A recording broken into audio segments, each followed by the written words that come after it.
Kitabu cha Warumi sura ile ya 8 mstari wa 12. Warumi sura ya 8 mstari wa 12. Biblia inasema, basi kama ni hivi, ndugu, tu wadeni si wa mwili, tuishi kwa kufuata mambo ya mwili. Kwa maana kama tukiishi kwa kufuata mambo ya mwili, mwataka kufa. Bali kama mkiafisha matendo ya mwili kwa Roho, mtaishi. Kwa kuwa wote wanaoongozwa na Roho wa Mungu, hao ndio wana wa Mungu. Kwa kuwa hamkumpokea tena roho wa utumwa iletayo hofu, bali mlipokea roho ya kufanywa wana, ambayo kwa hiyo twalia Aba, yaani Baba. Kichwa cha ujumbe: kuongozwa na Roho Mtakatifu. Kuongozwa na Roho Mtakatifu. Baba, asante kwa watoto wako. Tumekuja kukuabudu wewe na tunaendelea kukuabudu tukiwa nyumbani mwako. Asante kwa ibada zote ambazo Bwana zimetangulia mbele yetu.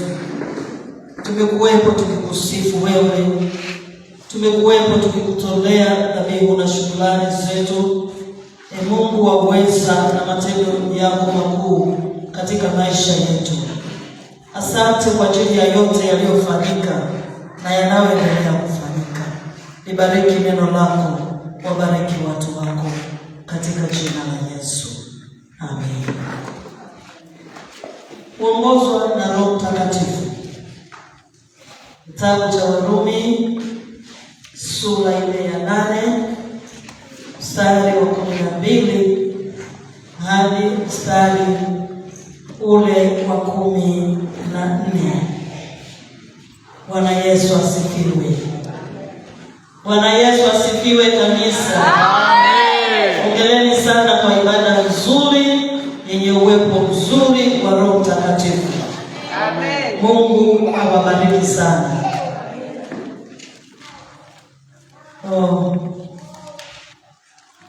Viongozi wa sifa wa leo, naomba unione baada ya ibada. Mambo mazuri nataka niongee na wewe. Warumi sura ile ya 8 mstari wa 12 hadi ule wa 14. Kiini cha ujumbe kiko kwenye ule mstari wa 14 unaosema, kwa kuwa wote wanaoongozwa na Roho wa Mungu, hao ndio wana wa Mungu. Wakati tunaendelea na maneno ya Mungu yanayozungumzwa juu ya kuongozwa na Roho Mtakatifu, naomba mnitazame vizuri. Niwatie moyo wale ambao hatujabatizwa na kipawa cha Roho Mtakatifu kwa sababu moja au nyingine. Tia bidii ili uweze kubatizwa na Roho Mtakatifu. Tia bidii kabisa. Na nimezungumza na wainjilisti, naomba mniteulie mtu mzuri atakayeanza kufundisha Jumapili inayokuja saa 3 kamili, wakati darasa linaendelea hapa na darasa la waongofu wapya liendelee. Nifundishie habari za Roho Mtakatifu. Roho Mtakatifu ni wa muhimu na ni wa lazima katika maisha ya mwamini aliyeokoka ili aweze kushinda. Hata hili somo tunalojifunza siku ya leo linahusiana sana na mtu ambaye amebatizwa na Roho Mtakatifu. Na hata kama hujabatizwa, basi nakusihi lishike vizuri liandike vizuri ili kusudi likusaidie. Jina la Bwana libarikiwe. Amen. Watie moyo wale wanaofahamu kusoma na kuandika. Usije nyumbani mwa Mungu bila Biblia, bila daftari na kalamu.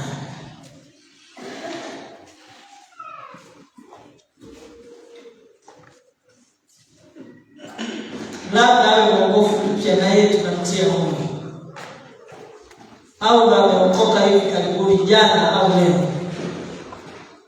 Lakini kama na muda mrefu umeokoka, mimi nimeokoka mwaka 85. Mpaka leo sioni shida kubeba Biblia, daftari na kalamu na kitabu cha maandiko.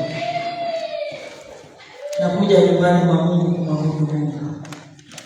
Haya mambo ni ya muhimu sana, ni ya lazima. Kwa hiyo tunapojifunza kwa habari za kuongozwa na Roho Mtakatifu,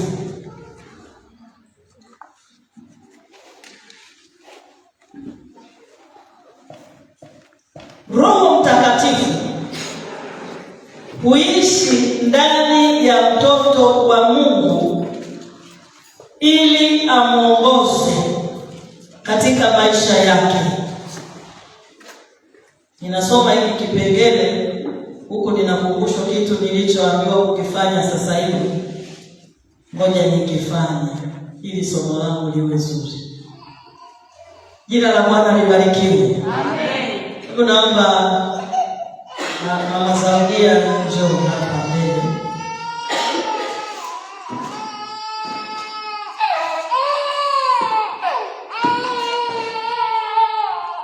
Na kitu nimeambiwa kukifanya sasa, na somo langu linahusiana na hiki kitu nilichoambiwa kukifanya.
Roho Mtakatifu huishi ndani ya mtoto wa Mungu ili amuongoze katika maisha yake.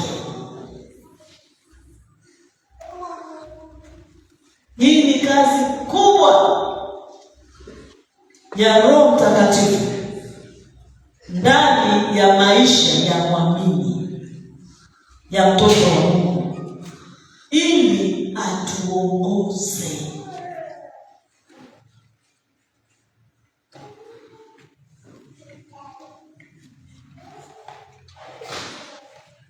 Na atuongoze katika vitu gani? Mbao tulivu ibadani. Atuongoze katika kuwaza. Na ngapi wananiona? Asante sana. Atuongoze katika maisha yetu kwa kuwaza. Roho Mtakatifu hayupo ndani yetu kama kiburudisho cha kunena kwa lugha binafsi peke yake. Ana kazi kubwa sana. Ana kazi nyingi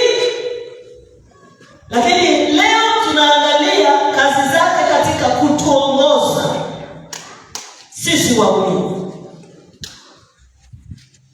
kama kitendo ambacho nimekifanya sasa hivi. Nimesimama tu akazungumza ndani yangu, omba na fulani. Hiyo ni kuongozwa na nani? Na Roho Mtakatifu.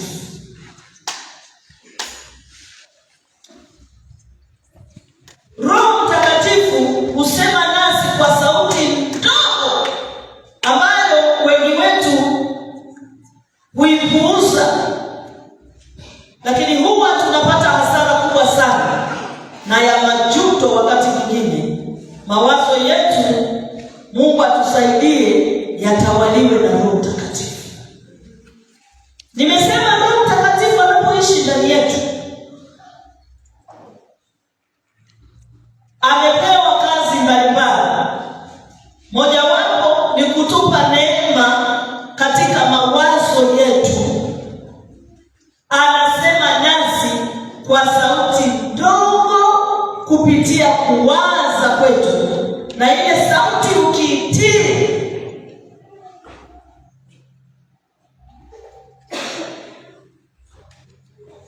ukafanikiwa, ukafanya alivyosema,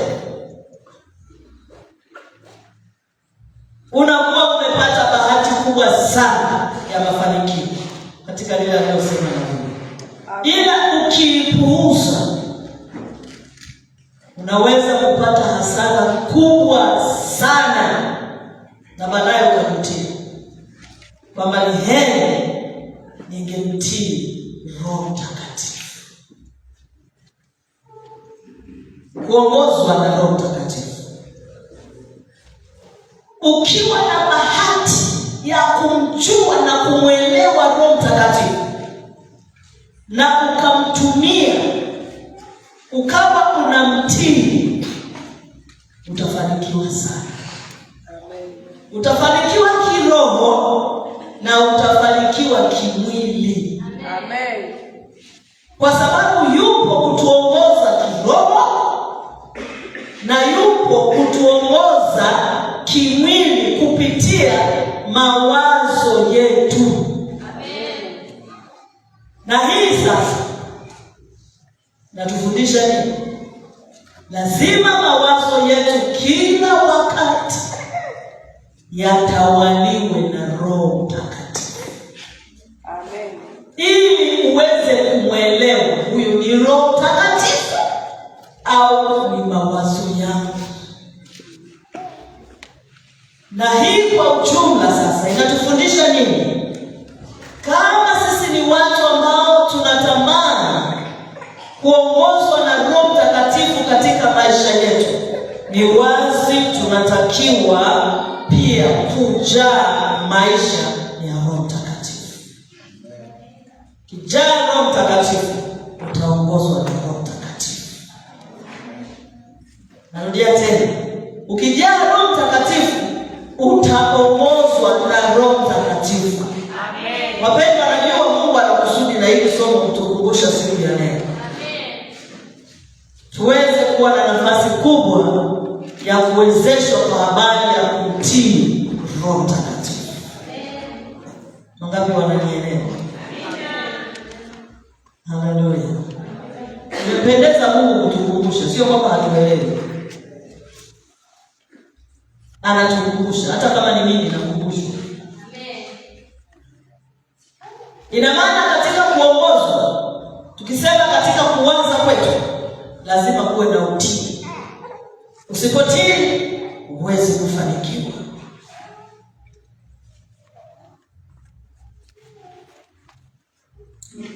Nirudia tena kusema, ukipata neema ya kufanikiwa kutii Roho Mtakatifu, sauti yake anapozungumza na wewe, utafanikiwa.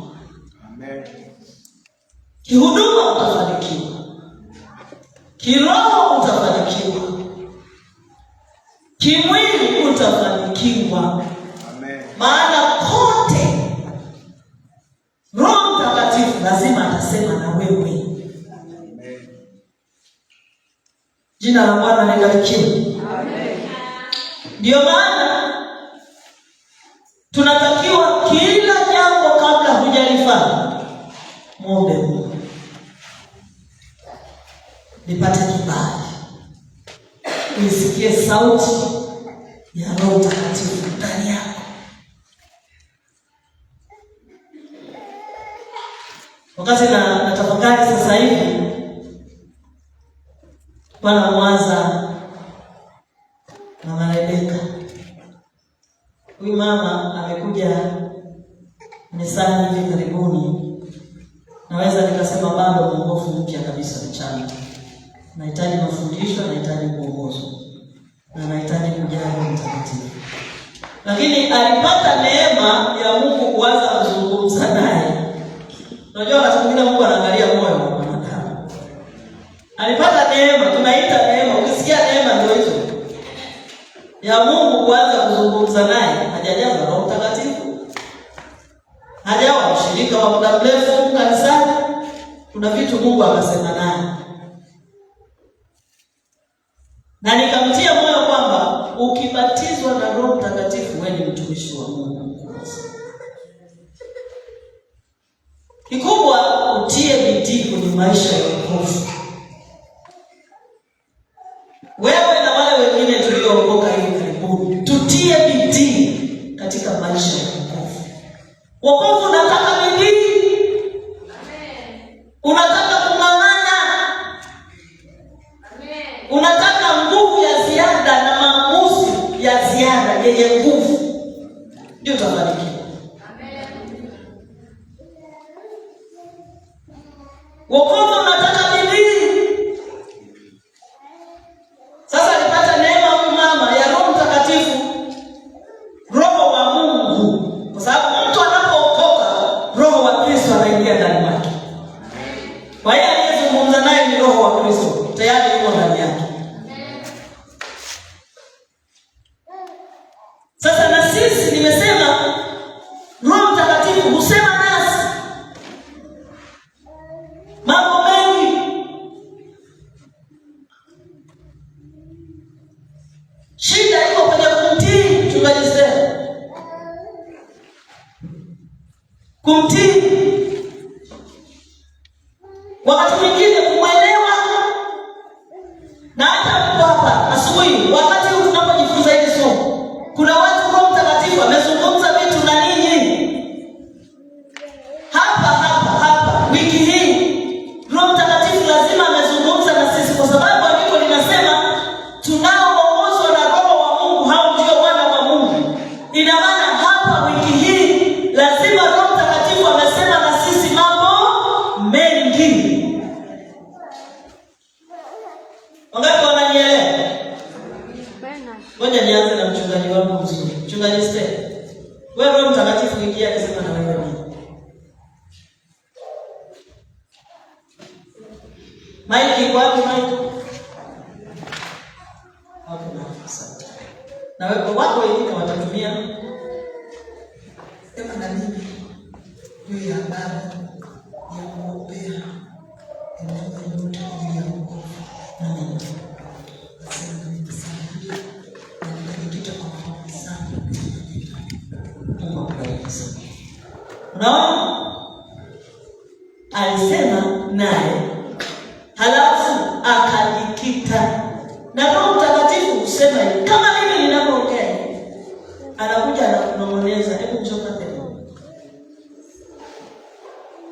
Anaongea na sisi. Unatakiwa ukafungue nguo kwa mchungaji kesho.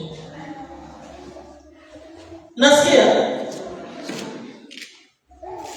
Halafu sasa mama Neema atakachoanza kufanya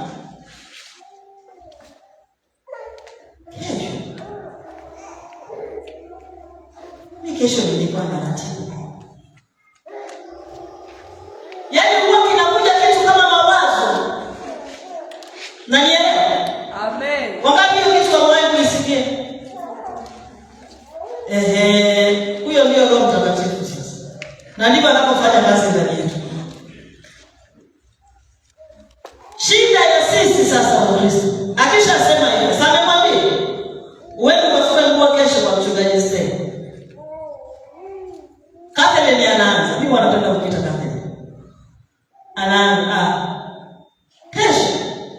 nilikuwa na ratiba zingine.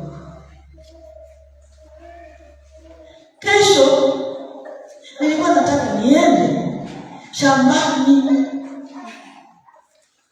Nitaenda kesho kutwa Jumanne.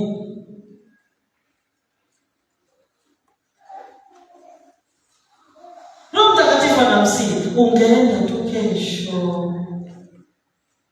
Na Roho Mtakatifu huwa hagombani. Tunaelewana? Huwa hafanyi nini? Laiti tungepata neema ya kuwa tunamtii, wengi wetu tusingelikuwa hivi tulivyo pengine.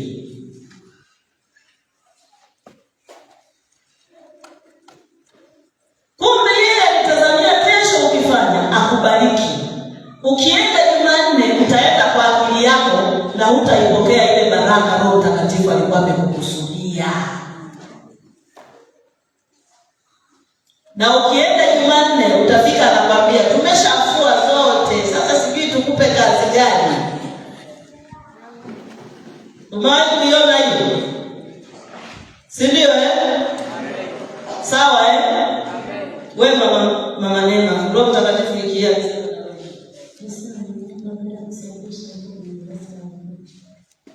kusafisha kwa habari ya kusafisha kwenye darasa la watoto. Kufanya usafi nje.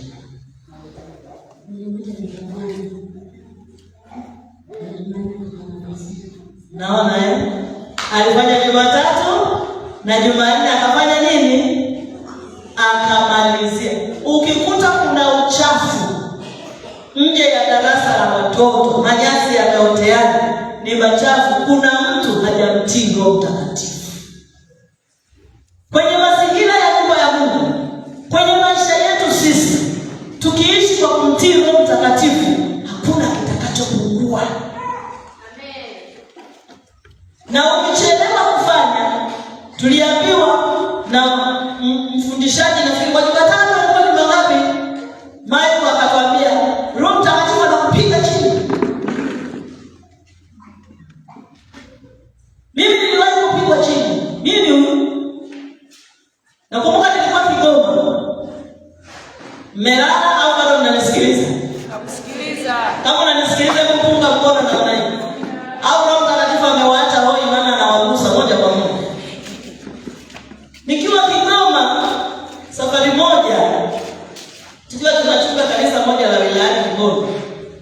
Kulikuwa na madhabahu ambayo ilitakiwa itengenezewe kitambaa cheupe na andiko likapewa. Kitambaa cha sukari, kipindi kile ndio kimeingia. Nikapewa aina ya kitambaa, nikapewa andiko, nikaambiwa niende kwa fundi nikadalizi. Nikawa nampiga tarehe Roho Mtakatifu. Kana nampiga tarehe Roho Mtakatifu. Akanipiga chini. Akazungumza na mwenyekiti wa Siezi. Kipindi hicho mwenyekiti wetu wa Siezi alikuwa huyu Richard Mreno. Sijui anamuita nani, mito ya baraka. Yule mimi nimemchunga. Kwa mwenyekiti wa Siezi alikuwa mzee wetu wa kanisa. Siku nyingine ukinikuta pale ndio nimeenda kwa mwanangu. Sianze kusema nimebadili imani. Sasa akaingia ndani mwake, akampa maono yale. Kitambaa kile, andiko lile. Mimi nakuja ibadani Jumapili, natizama madhabahuni nakutana na kile kitu nilikuwa nimeambiwa. Ungekuwa wewe ungejisikia. Hiyo ibada itakuwa tamu au utaifanya? Unatubu havitubiki.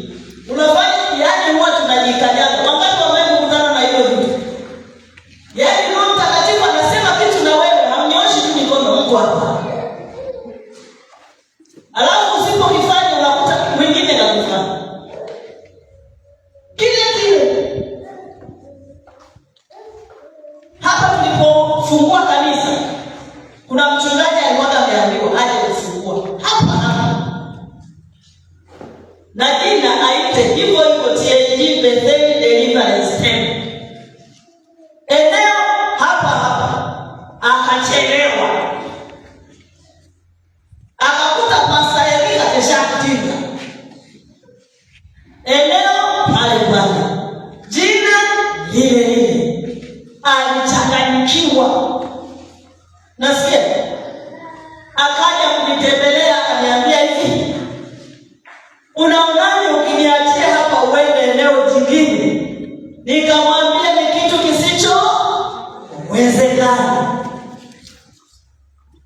Kuna vitu kadri unapochelewa kuvifanya Bwana amekwambia, Bwana huwa hana hasara. Atainua mtu mwingine, atafanya kile ambacho wewe ungekifanya. Mungu wetu huwa hana hasara. Sisi ndio tuna hasara.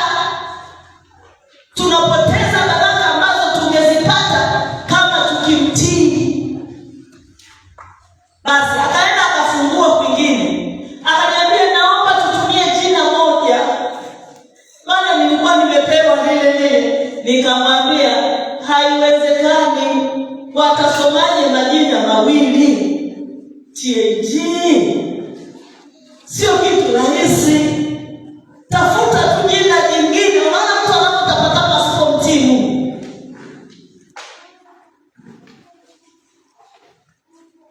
Unaweza ukashuhudia kitu chochote kile kwa njia ya mawazo. Roho Mtakatifu huja kwa njia ya nini? Ya mawazo. Nenda kaimbe kwaya. Na wewe unaacha kutii. Nina shughuli nyingi. Nitaimbaje kwaya? Napata wapi muda? Ina maana hawa wanaoimba kwaya wote ni wale watu ambao wanapoteza muda yao. Wewe tu ndio utaki kupoteza muda. Kumbe ungetii, Mungu angefanya vitu vikubwa kwako. Haleluya. Kwa hiyo anaishi ndani yetu.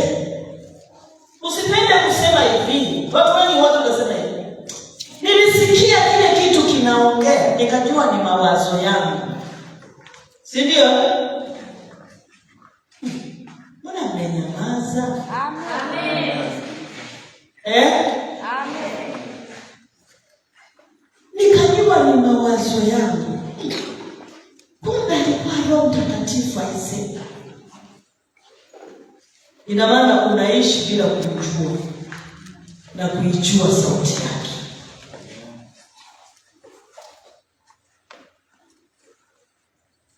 Chochote anachokwambia, hata kama wewe unakipuuza, tii.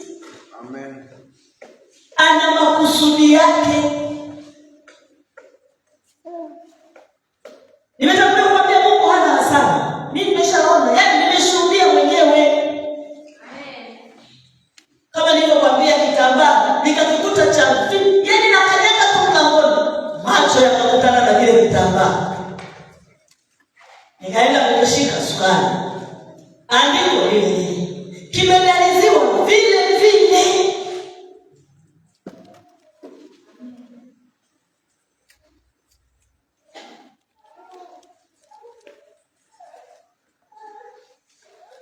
Ukilinga kuimba sauti ambayo Mungu atakupa, atainuliwa mwingine, ataimba vizuri sana tu. Tena unajua kuna maombi mengine siku hizi hatuyaombi tu. Mimi zamani nilikuwa na uwezo wa kuhamisha sauti ya mtu ikaenda kwa mwingine. Naona? Alafu sihangaiki kuomba wala kufunga, natamka.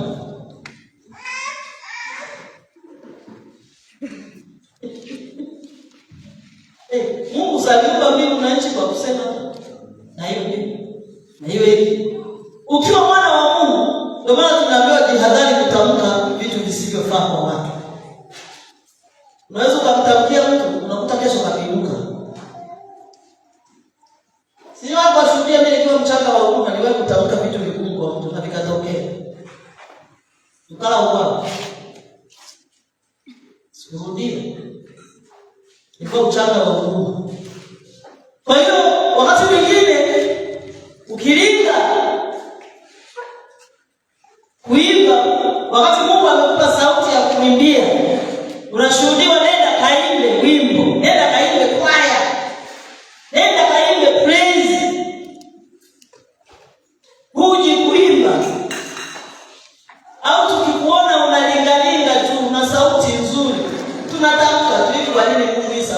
mwenyewe tu kwa huyo hapa. Ana faida gani?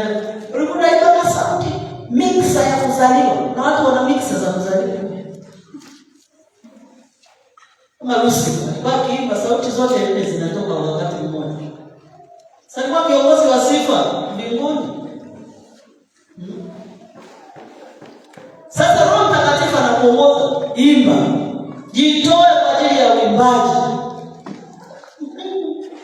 Kama watakata kwenye sauti kama ya kwangu. Tuna uwezo wa kutamka. Kama unaimba kama nyoka, ukianza kuimba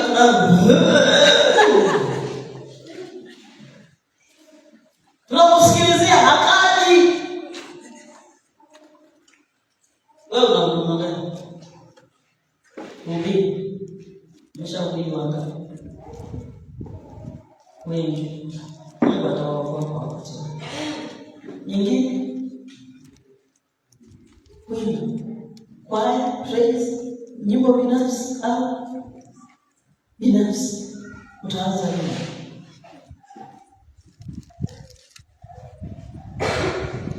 Hujawahi kuanza. Umewahi kuimba? Hujawahi kuonesha kwa watu, ila una uwezo tu. Roho Mtakatifu hajasema na wewe uanze hiyo huduma. Watu wao wanakwambia sio Roho Mtakatifu. Hajasema na wewe.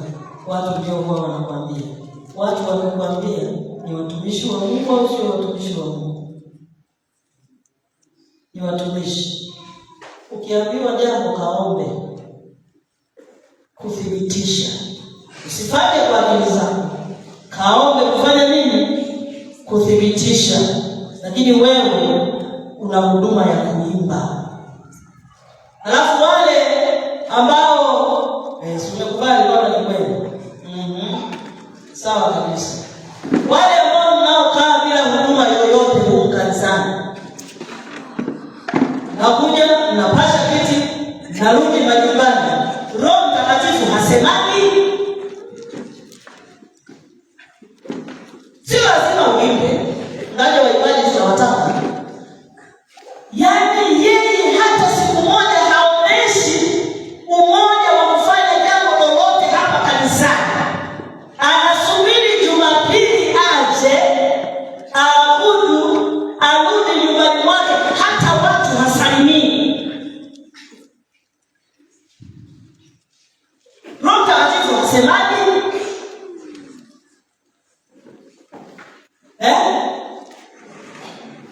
Hasemaje? Unaingia pale kila Jumapili. Watumishi wa Mungu, na sisi tunatamani kuchunga watu wanaojielewa. Tunatamani kuchunga watu wanaojitambua. Na hao ndio watakaoenda mbinguni.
Mama Godi, wewe Mungu alikwambia nini wiki hii? Leo ni Jumapili, tangu Jumatatu.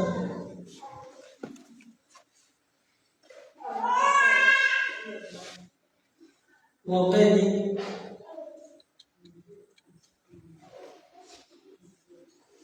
Mwombeni kanisa na huduma zote.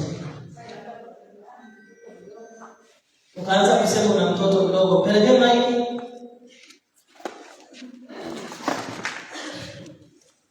Watu tunapanda na majini, bila kuna watu wanaomba kutuombea. Asante kwa ushuhuda mzuri. Tunajifunza. Wewe unainuka mapema kabla. Asante mama. Wengine ilikuwa nataka kusudi. Nikisema maombi nasema mimi ningekuwa sionyeshe nilikuwa maombi ya siku ya Jumatano hadi Ijumaa. Lakini hata kusema siwezi kwa sababu kaniambia hapana, acha mkuu hawezi kushuka mzigo. Nikawa sasa kweli kabisa na roho itakusaidia na mimi niungane nayo. Sina mtu kabisa kama telefoni. Ndio napigia simu na sasa tunafanya simu hapa. Tunaje ni maombi na kuona mimi ni nikabidi nikatii ile sauti nikaanza kama kuanzia asubuhi siri lakini kitu ambacho nataka mimi kuanza maombi nifanye. Lakini alianza kujiuliza, mimi na mtoto mdogo. Ile Roho Mtakatifu akazana kusema naye, akamtii, akaomba na akapokea baraka. Mnazuia baraka za Mungu katika maisha yenu kwa kutokumtii Roho Mtakatifu. Mama Dixon, wewe uliambiwa kufanya nini?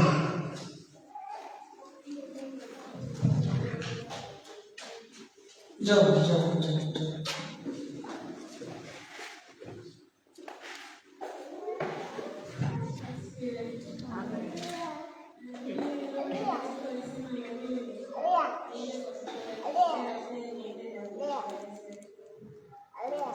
Sogeza maiki mdomoni. Sogeza maiki.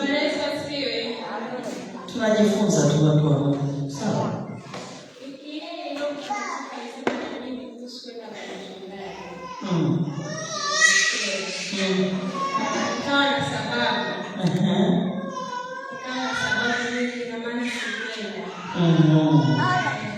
Uliambiwa uende na sadaka mbalimbali.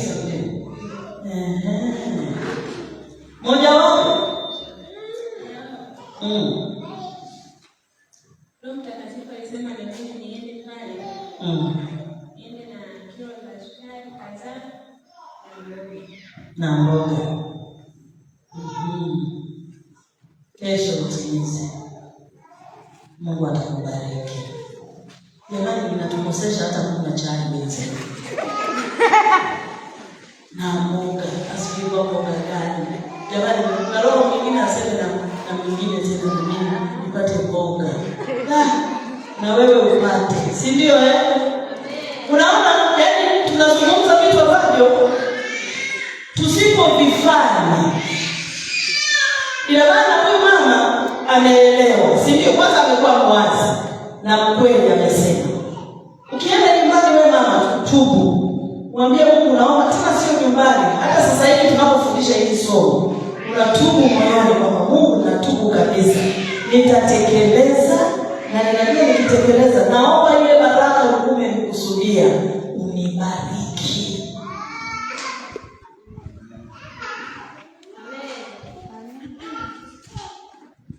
Unaweza kukata mume wako anaokoka. Huyu mama mume wake anaokoka. Unaweza kukuta kwa mume wako anafanya nini? Anaokoka.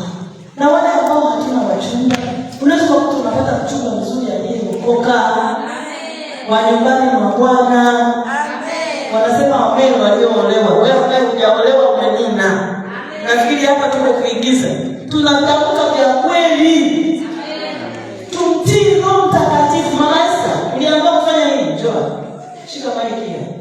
Anakisha mama muda wangu unaenda. Hadi dakika zinaenda. Somo langu ni refu, nisipolimaliza leo naendeleza Jumatano na Jumapili ijayo na nyingine tena hivyo. Lakini pale ambapo Roho Mtakatifu anataka tuelewe, naweza nikamaliza pale. Karibu. Wewe hujaambiwa chochote wiki nzima? Okay. Wiki nzima Roho Mtakatifu hajasema na wewe?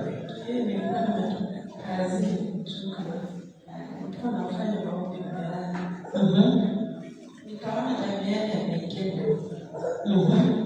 Ananiambia hivi, kwa nini unaomba jirani? Kwa nini siku hizi umepumzika? Unategemea pale usipoomba inakuwaje sasa? Nikamwambia amekasirika akipokea. Nikashuka. Nikaamka na tetemeka, nikaanza kutoka kwenye kitanda nikatoka kwenye shuka nikaanza kuomba na sura kama ile.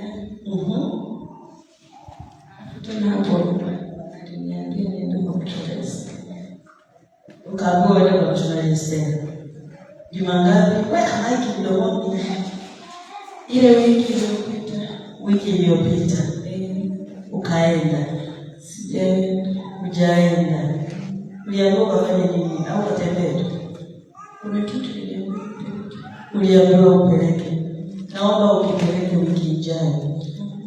Jamani, mnatulaza njaa wenzenu kule. Hii kazi tunaiona ngumu. Hata yaani mimi najua hapo. Yaani watu, yaani Roho Mtakatifu anasema, ndio maana nimesema hivi, hapa tunakumbushwa. Sio basi. Tunakumbushwa. Naona Roho Mtakatifu anafanya, alipo mzuri. Tunakumbushwa. Unaweza kuambiwa nenda kumwombea fulani. Funga na kuomba ufanye hivi. Fanya hivi na hivi. Usipotii unakosa baraka kubwa sana ya Mungu. Mungu akupe mama katika Roho Mtakatifu aliyokuwa amesema nawe. Na ndio maana nimwambie tunashindwa kuziona baraka za Mungu kubwa nyumbani mwa Mungu. Wakati mwingine tukiingia kanisani ibada kansa. Kumbe watu hawajamtii Roho Mtakatifu majumbani, halafu wanakuja kuabudu na abudu nini? Sasa mimi siwezi kujua mama gani ndiye ufanye nini. Ila Mungu anajua. Na kwa jinsi hiyo anaacha hakutani na sisi. Tunakuwepo lakini wakavu. Amesema hatujatii.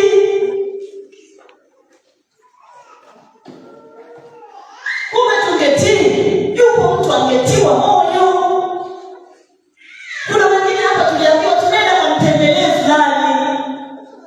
Kumbe ungeenda unakuta kavunjika moyo. Wakati mwingine mimi huwa nashuhudia tu kwamba mpigie mtu fulani simu. Unasikia mara 2-3 ile sauti inarudia. Mpigie simu, msalimie tu. Kumbe yuko pagumu. Ile unampigia mwambie bora umenipigia.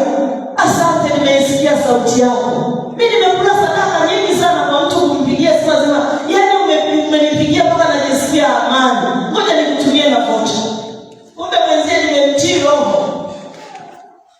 Na Roho kanipa sadaka. Haleluya. Amen. Haleluya. Amen. Haya, mwenyekiti, shika mic. Wewe unajua kufanya nini? Wanafunzi mwanafunzi ndio kuambia. Usipoambia ujue huna roho wewe. Na uongozi na roho. Kila anayeongozwa na roho siku haipiti. Roho amemwambia atakufanya. Haleluya. Amen. Karibu mama. Sogeza maiki kidogo. Zungumza tu, siogope. Amen.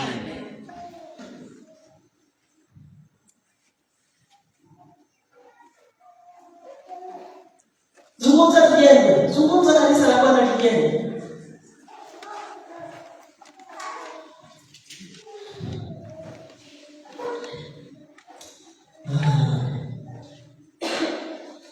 Hapa Roho Mtakatifu leo anatukumbusha tuifanye kazi ya Mungu. Tumtii Roho Mtakatifu.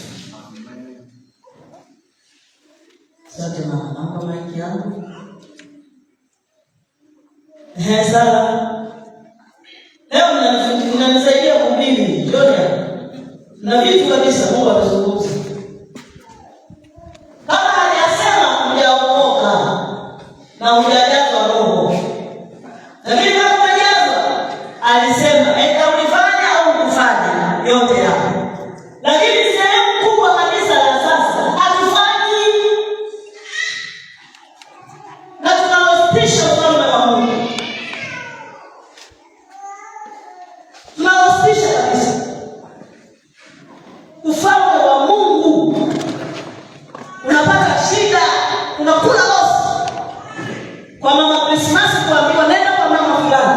unatie moyo, unaacha. Karibu sana. Asante Bwana Yesu asifiwe. Amen. Mimi peke yangu kuna vitu vingi nilivyozungumza na Roho Mtakatifu. Nakumbuka nilikuwa nimetoka kidogo, lakini huko safarini Mungu akanikumbusha kuja kumwombea mchungaji Erika, na kisha kabisa nikaletewa kwamba mkono wake wa kushoto ulikuwa umepata hitilafu kidogo. Baadaye alikuwa amevaa gauni ya kukataa dialysis. Ile siku nakuja nakumbuka, nikafika nikakuta gauni lile, nikasema kumbe ilikuwa ni sio ndoto. Bwana Yesu asifiwe. Lakini katika ndoto nakutana na mchungaji Stella kwa mfano vyeupe fungwa. Akaniambia naomba muombe mchungaji wako, kuna vitu vingi anavipitia. Kule nilipoamka nikaanza kumwombea, nilipokuwa njiani nikaanza kuomba, nikasema kama wewe Mungu umezungumza na mimi, naomba unidhihirishie kwa namna moja au nyingine. Nilipofika pale nyumbani, Mungu akaniambia atakapo kuchoka na safari, naomba uende kanisani, kuna kitu utakiona. Na kitu moja hapo nilichokiona ni ile gauni alikuwa amevaa siku ya maombi. Kwa hiyo nikamtukuza Mungu, nikasema asante kwa sababu niliomba, Mungu akadhihirisha. Lakini katika maombi nilipokuwa siku ya Ijumaa, nikaanza kuendelea kumwombea zaidi. Ile ndoto ile ilikuwa inakutoka nilikuwa nimelala pale madhabahuni. Nikaona vile picha ilipokuja, naona imebadilika. Tukao watu wa mchungaji Stella akaniambia ongea kwa maombi, naye akabadilika. Badala ya kuvaa gauni ile la kitenge, ikawa ile nguo nyeupe. Wote wachungaji kwa kufanyia nguo nyeupe, kwa hiyo nazidi kumtukuza Mungu. Amina. Amina. Hongera sana kwa kutii. Na Mungu akutie nguvu. Unaona na kweli napitia. Siku sawa mtakula kwa lakini hamdi. Kwa jina la Yesu. Sawa? Hapa ubaba umeshaliwa. Lakini kwa ajili ya maombi hautaliwa kizembe. Amen. Jina la Bwana libarikiwe. Amen. Haleluya. Amen. Ongeza haleluya. Amen. Jina la Bwana libarikiwe. Amen. Bwana Yesu asifiwe. Amen. Mama Isa mkimbia hapa useme wewe uliamua kufanya nini? Usiseme tuliotii, hata ambaye ukutii unasema Mama Isa njoo. Askari mzuri. Mungu akubariki sana. Kutoka kule mwachie maiki Mwalimu Samuel. Mwalimu Samuel utamwachia maiki mzee wa kanisa Mama Blani. Alafu nafikiri tutakuwa naendelea kumaliza somo. Asante sana.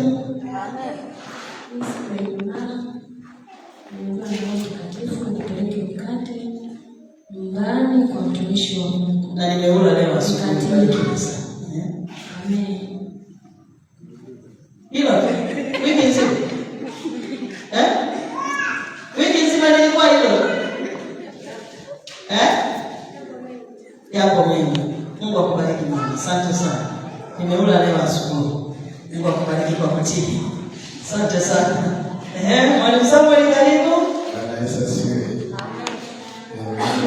Sana mimi kama hii nitashare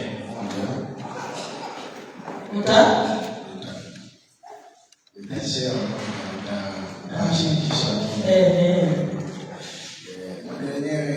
Ilikuwa ni aishi na tunaenda kwenye mwili wetu au kwa usiku ndio nyumbani nimetoka sana kutoka muda umeenda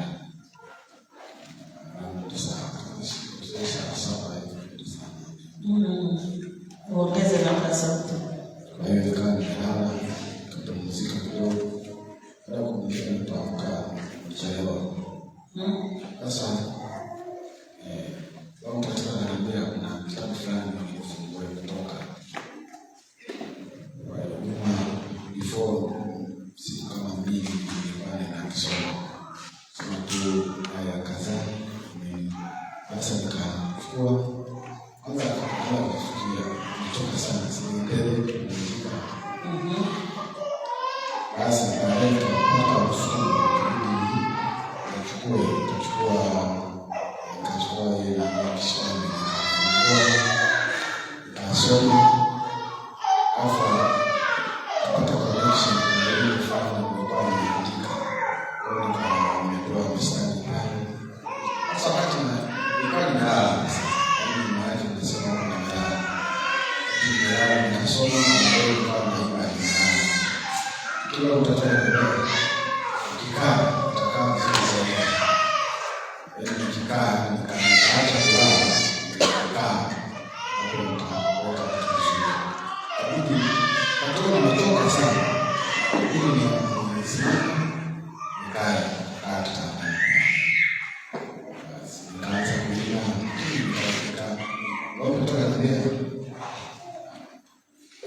ujaribu kuunganisha kitu hiki na maneno fulani ambayo nilikuwa baadaye nikawa nasikia kama kutoka kwa sababu nilifanya mara kadhaa. Nafikiri kuna mara kadhaa nilikuwa aligundua kwa sababu nilitumia muda mrefu sana. Ilikuwa almost sana hivi. Baadaye nikahisi ngumu, nikamwambia mtakatifu Mungu nisaidie, hata sasa sitaweza. Mimi kama naongea sio kwa yoga vile.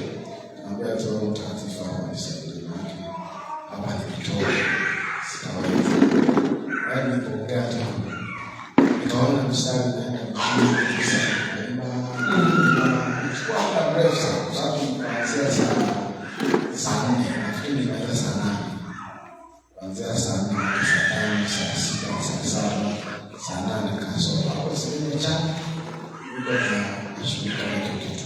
Lakini mwisho wa siku nikaona wamenifanikisha. Sasa kwa nini nataka kushare na kitu baada ya kufanikisha? Mimi sasa naona ndio nimefanikisha vizuri kabisa. Nikawa nawaza kama naambia nipige mchungaji Stella. Sababu ile kusema ambao ni nabii ila ndio nakwaya kwaya baada, lakini nikasikia kwamba tunasema ananiambia haumwa. Nikasema sasa nikamwambia naona nataka kumsumbua mpaka ananiambia yuko hospitali ameenda kucheki. Basi nikawa natamani hapa kwaya ningeakupa vijana kabisa wako wengi ili nifundishe. Fika kanisani na kwaya ni wachache sana.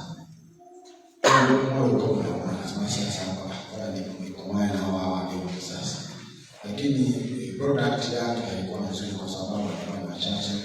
Lakini pia ile matamani ambayo nilikuwa nimewaza nikamchukua nikamwambia nikakamilisha huko. Basi kaisha hapo.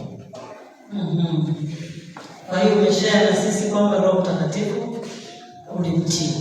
Nilimtii, lakini kumpigia mtu risasi kumpigia kwa sababu alikuwa ameshanipa message ya kwamba uliangalia mazingira. Na kitu tunasema unaangalia nini? Mazingira. Pengine ungempigia kuna mafanikio ungeyapata, ungewakuta wanakwaya wamejaa. Naamini siku nyingine Mungu atakupa neema utatii. Jina la Bwana libarikiwe sana. Kanisa, Bwana Yesu asifiwe. Wangapi tunapata kitu? Hapa kitu kikubwa Roho Mtakatifu anachokukumbusha siku ya leo. Tutii. Tukitii ndipo tutakapofanikiwa. Kuna vitu vingi vitaenda. Juzi tu nilikuwa natafakari, sijui kwa nini watu wamekuwa wazito wanaahidi michango hawatoi. Ni Roho Mtakatifu tu hapo tumemwacha. Yaani ule msukumo wa ndani haupo. Tunatembea tu wenyewe, tumekuwa wanadini. Ukitaka kusikia kwamba huyu fulani ndio tumekuwa wanadini, maana yake tumeacha kuongozwa na Roho Mtakatifu. Tunaongozwa kwa akili zetu, manufaa yetu na tunapojisikia wenyewe ndio tumekuwa wanadini. Ukisikia mtu anakuwa wanadini ni kile kitendo cha kutokuongozwa na Roho Mtakatifu. Anatembea mwenyewe. Mama, tunaomba kushare na wewe Roho Mtakatifu aliyokuambia.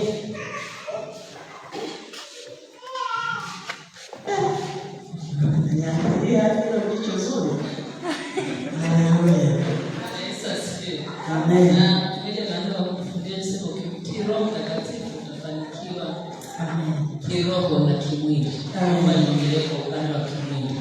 Roho Mtakatifu anaongea pia kwa upande wa kimwili. Mimi nimeanzisha kugeni pale nyumbani kidogo. Siku moja faranga mmoja akaingia kwenye moto.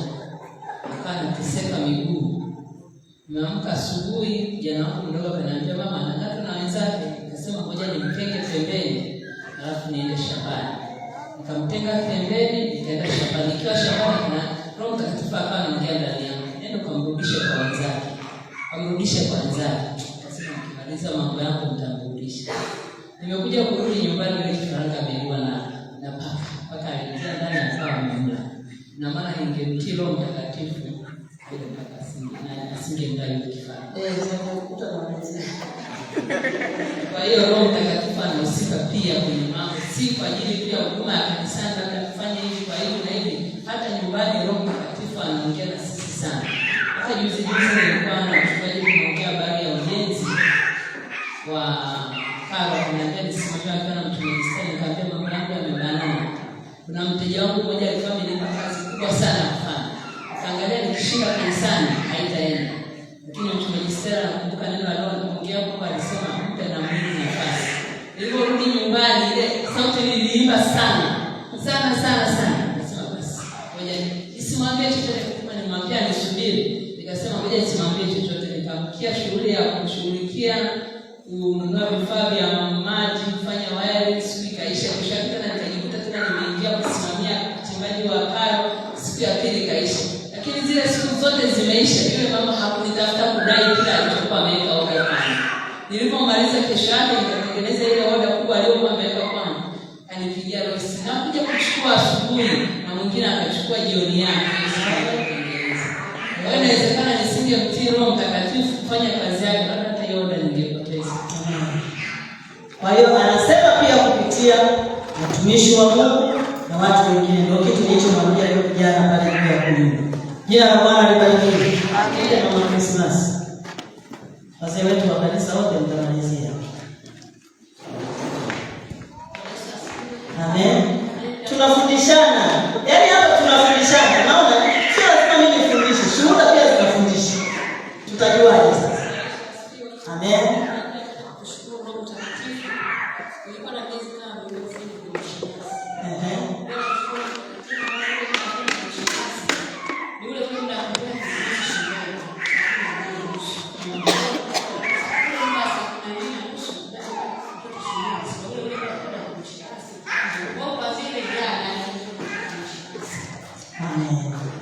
Mungu akubariki sana.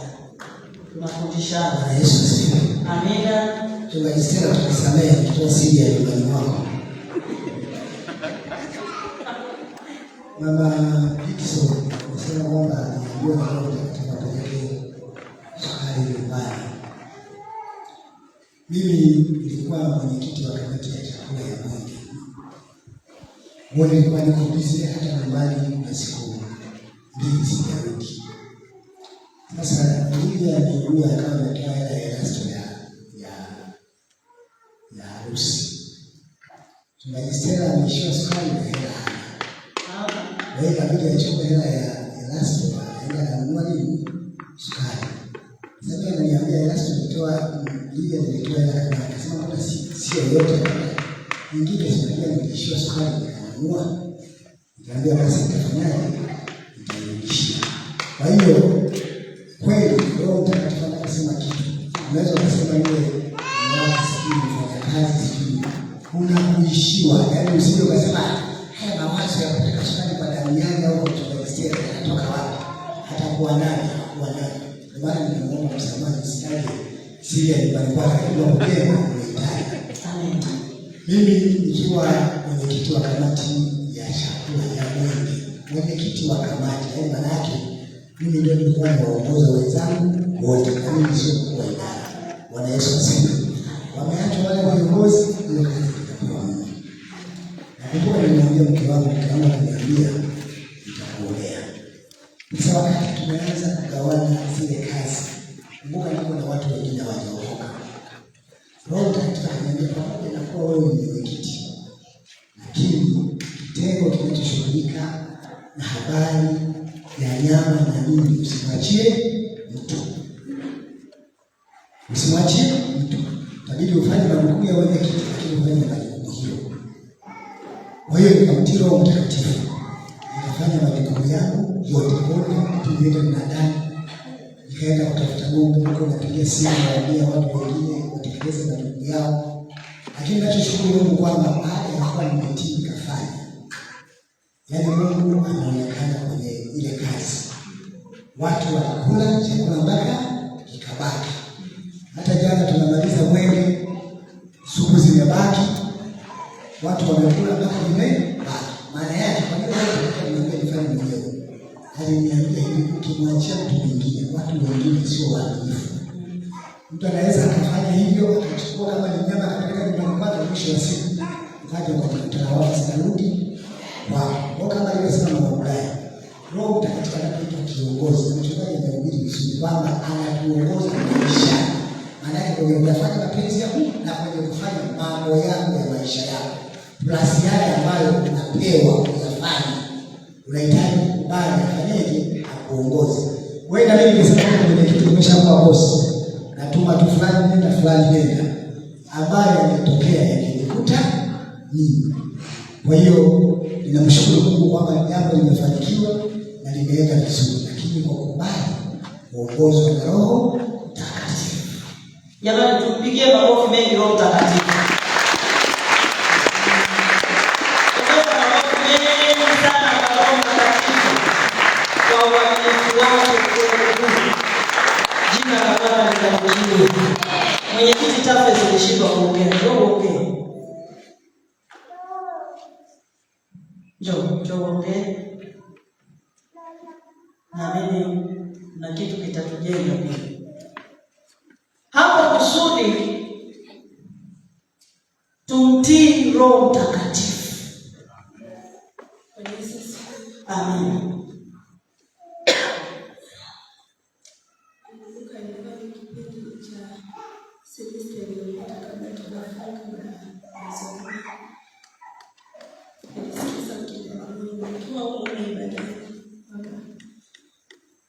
Baada ya kumaliza mtihani, nikamtembelea mchungaji Erika, nipelekee ndizi. Ambayo ndizi nzuri za 2000.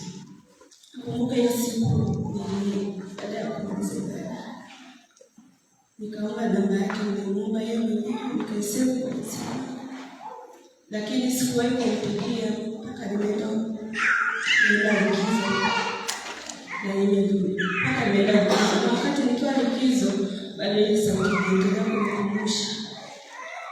Kaniambia kwa vile ukutimiza kile kupeleka ile zile ndizi, basi beba hata karanga uende nazo. Kipindi hicho tulikuwa tunavuna karanga. Sauti nilisikia, lakini sikubeba hizo karanga kwa ajili ya mchungaji Erika. Baada hata niliporudi hapa shuleni, sauti tu iliendelea kunihimiza, basi peleka zile ndizi, ila sikuwahi kutii. Na kuna kipindi tena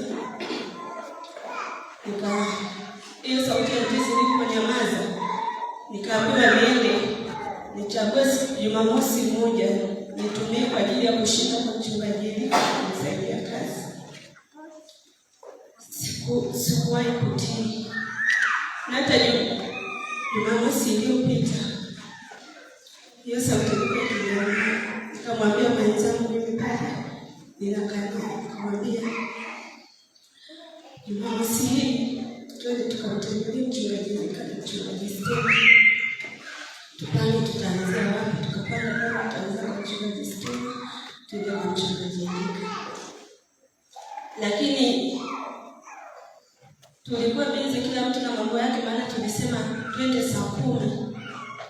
Imefika ile saa 10, kila mtu yuko busy na mambo yake. Baadaye tunakuja kumtafuta saa 11. Tukaambizana kwamba kwa leo haitowezekana, tupange siku nyingine, ila hatukupanga. Hivyo ndivyo Roho Mtakatifu alikuwa akifundisha.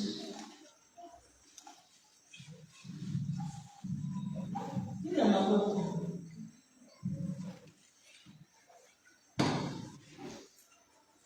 Tamka lolote utakamtamka Mungu atafanya.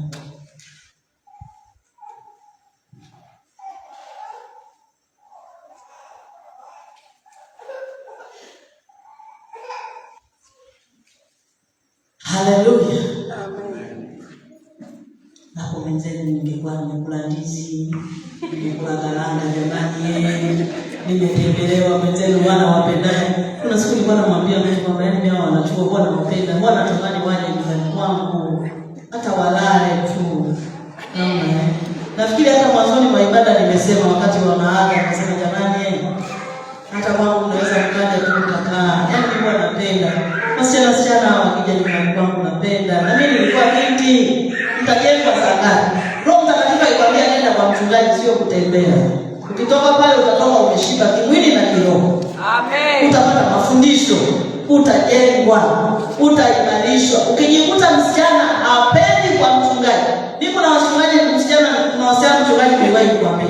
Hawa hawapendi kwa mchungaji, hawajaokoka. Ukiona mtu anakwepa kwa mchungaji hajaokoka. Asante binti kwa ushuhuda wako mzuri. Sasa ukikuta mtu kama huyu angepata neema ya kutii, maana sio hawa tu, tunawasikia wachache. Hapa wengi hapa mmejinamia tu, yapo mengi mlioambiwa na hamjatii.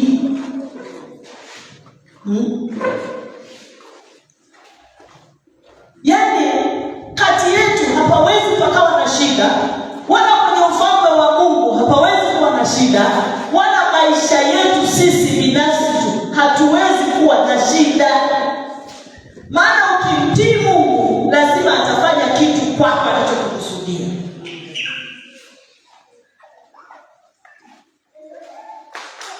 Unaweza kuambiwa tunaenda kumshuhudia jirani. Unaenda. Nenda kumtembelea mtu fulani wakati mwingine hata hajaokoka. Unaenda. Tukitii tutauona mkono wa Mungu katika maisha yetu. Tutaziona baraka za Mungu zisizokuwa za kawaida. Bwana Yesu asifiwe. Amen. Haleluya. Naamini tutatii, tutafanya na kanisa la Mungu litabarikiwa, litainuliwa.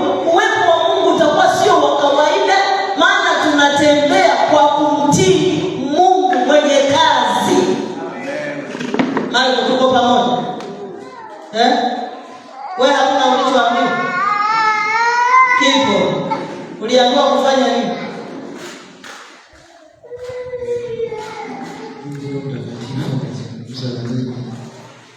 Vitu vingi sana. Naomba kimoja. Kimoja siku ile nilienda kijiji nimejipumzisha. Nikasikia sauti inaniambia kwamba muda wa leo utumie wewe ukanunue betri. Sasa nikasema sasa bwana hapa nimechoka.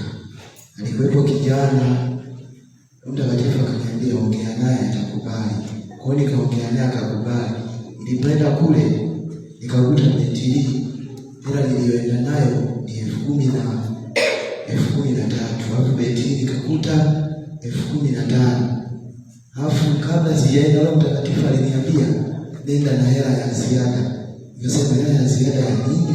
Kwa hiyo nilipofika kule nilipokuta 15,000, Roho Mtakatifu akaniambia ongezea hiyo 2,000. Kwa hiyo nikaongezea ile 2,000 na mambo yakakaa sawa. Lakini kingine leo kipindi nafuata keyboard nikakutana na mtu anauza vitumbua. Sasa nikanunua mchele. Roho Mtakatifu akaniambia mpe na yeye kimoja. Nikasema hivi amebeba bei yote hii kweli?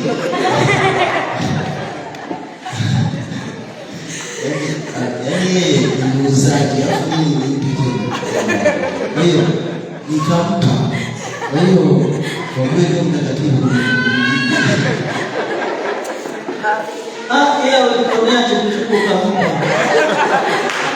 Hongera sana. Ila ameshajibishana naye.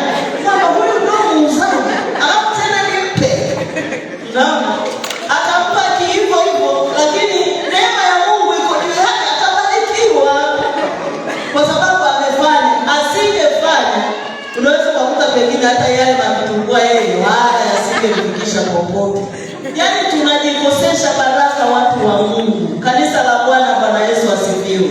Amen. Mtu mmoja anashuhudiwa aje amalizie hapa. Neema, kimbia haraka sana. Neema yule, na wewe ni Neema? Okay.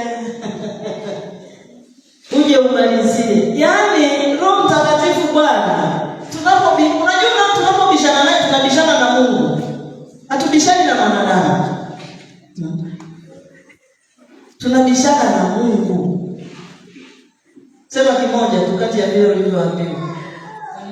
Tena niambie kile ambacho ukutii ili tujifunze.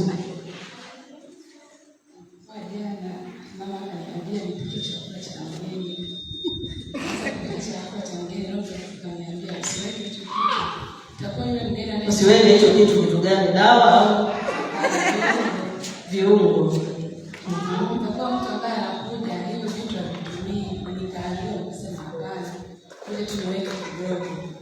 Kwa nikaweka, nikatengeneza vitu vyote nikaweka mezani.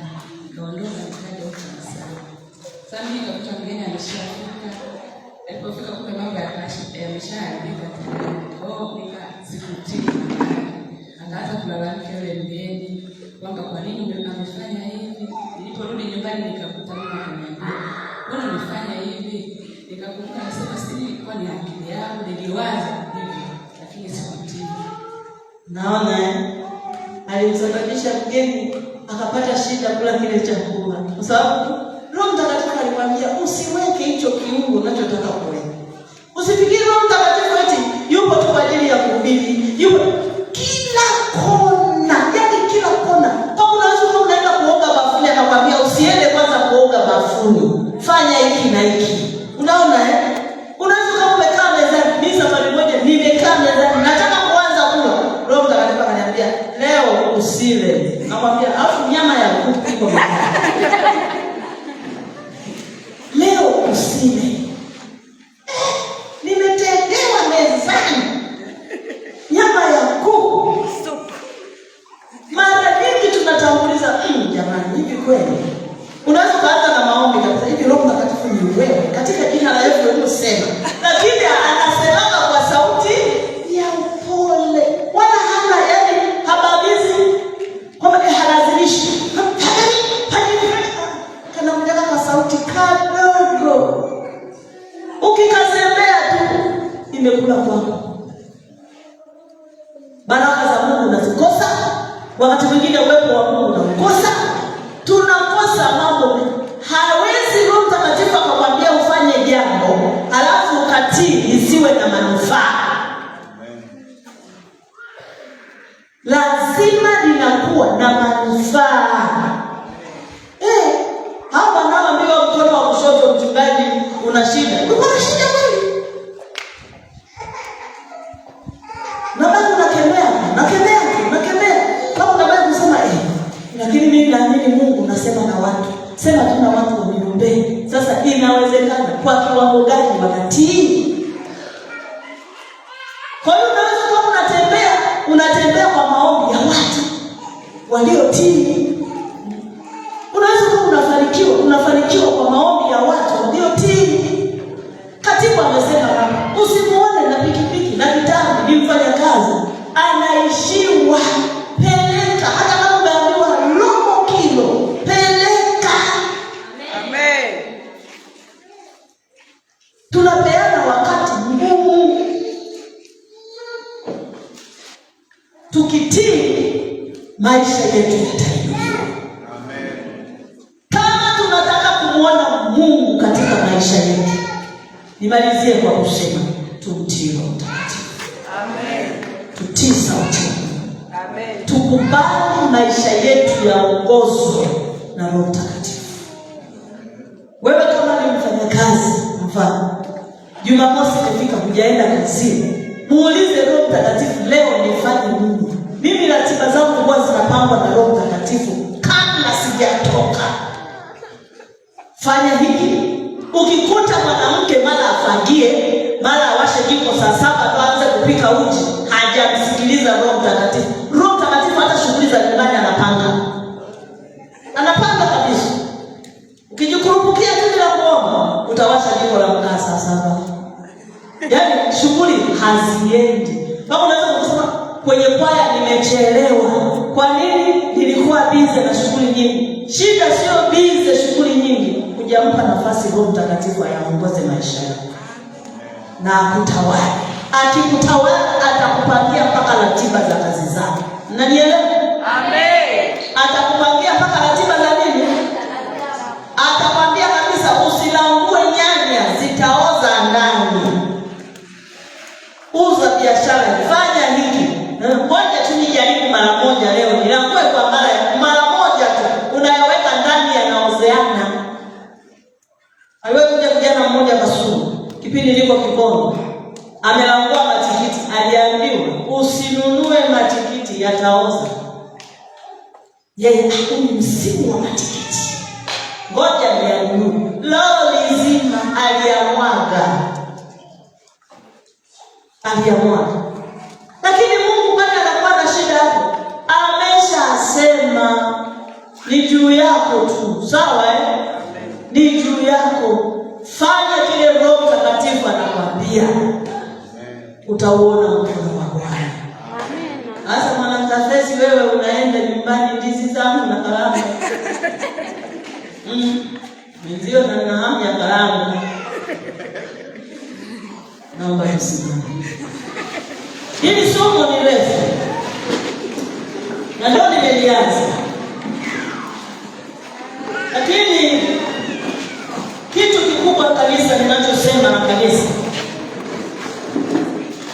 tumpe nafasi Roho Mtakatifu atuongoze katika maisha yetu. Akituongoza akisema na sisi tufanye, tutakuta tunatembea na uwepo wa Mungu sio kwa kawaida. Na tutajikuta tunauona uwepo wa Mungu sio kawaida katika maisha yetu. Na tutatawaliwa. Ukisikia Biblia inasema kutawaliwa na Roho Mtakatifu, maana yake umekubali kuwa chini yake. Kila anachokwambia unafanya. Roho wa Bwana, pokea sifa milele. Roho wa Bwana, pokea sifa milele.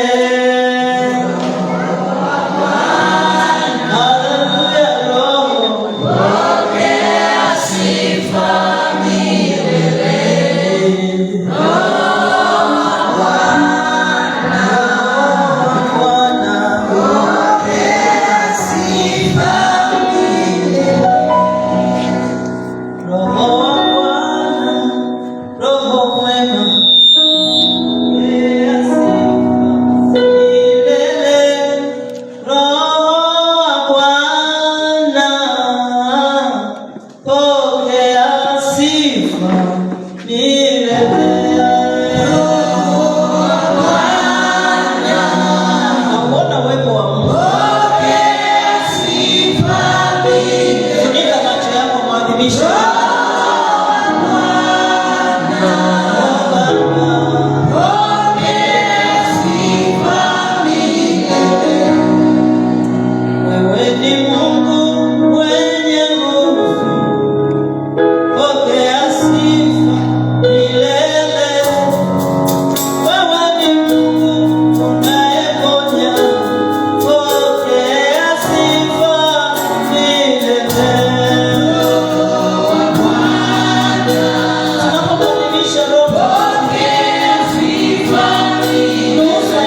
maneno haya.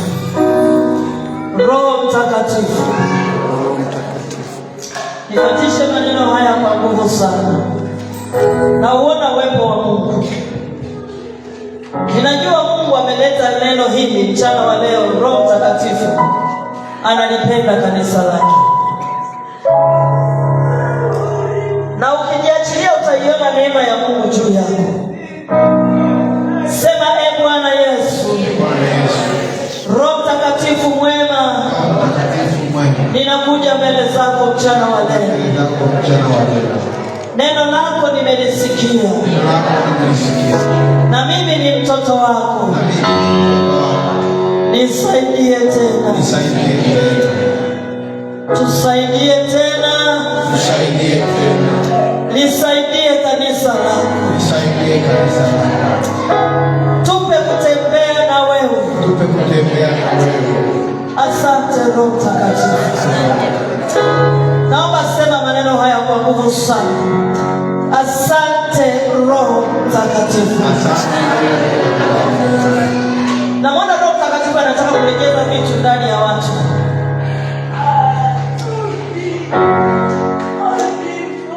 Endelea kusema asante Roho Mtakatifu. Kila mmoja endelea kutamka sasa maneno nayo nisikia kuyatamka kwa Roho Mtakatifu. Ramashanda rabaseke. Yanda rama mashanda rabaseke. Baba, tunakuja kwako mchana wa leo. Na sisi tu, pengine hata na wanaotusikia mchana wa leo. Baba, tusaidie kukuabudu wewe. Tusaidie kuitii sauti ya Roho wako Mtakatifu. Na ndipo tutajazwa tena na tena. Ndipo tutatembea na wewe tena na tena. Tutauona utukufu wako tena na tena. Tutauona uwepo wako sio wa kawaida tena na tena. Tutaiona nguvu yako tena na tena.